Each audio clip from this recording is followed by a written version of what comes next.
Unahin lang muna natin itong baboy. Tapos, lagyan natin ng konting asin para magkaroon ng lasa. Tsaka paminta. Lagyan din natin ng konting tubig. Lulutuin lang natin hanggang lumabas yung sarili niyang mantika.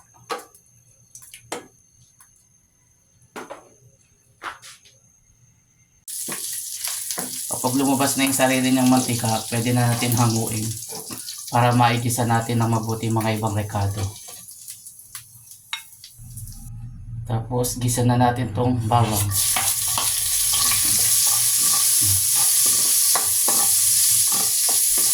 Kapag okay na, sunod na itong sibuyas.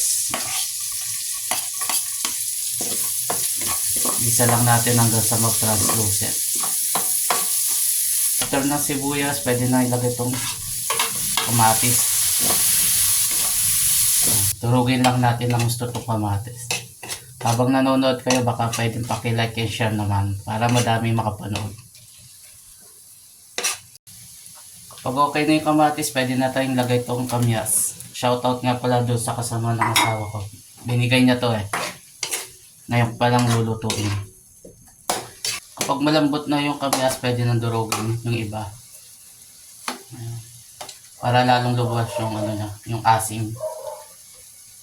Puro ko na lang gusto yung mga kamyas.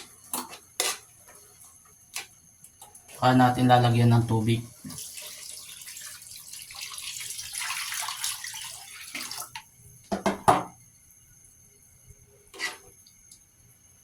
Lagyan na natin itong baboy o yung pork. Tsaka yung gabi. Lagay tayo ng powder na paminta. Lagay na rin natin sili. Tsaka natin tatakpan para lumambot yung gabi at yung baboy o yung pork. Malambot na yung gabi. Turugin lang natin yung iba para magkaroon lang ng konting lapot.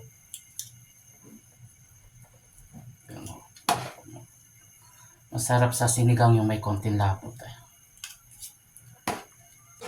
Yan, habang nanonood kayo baka pwede naman paki-like and share. At kung hindi ka pa nakapollow, paki-follow na lang ako para updated ka sa mga susunod. Lagyan na natin ng betchin. Tansya-tansya lang. Tahan ng asin. At syempre pinakaulay yung gulay. Yan. Kangkong lang yan. Pwede na yan. Masyado mahal kasi mga gulay ngayon.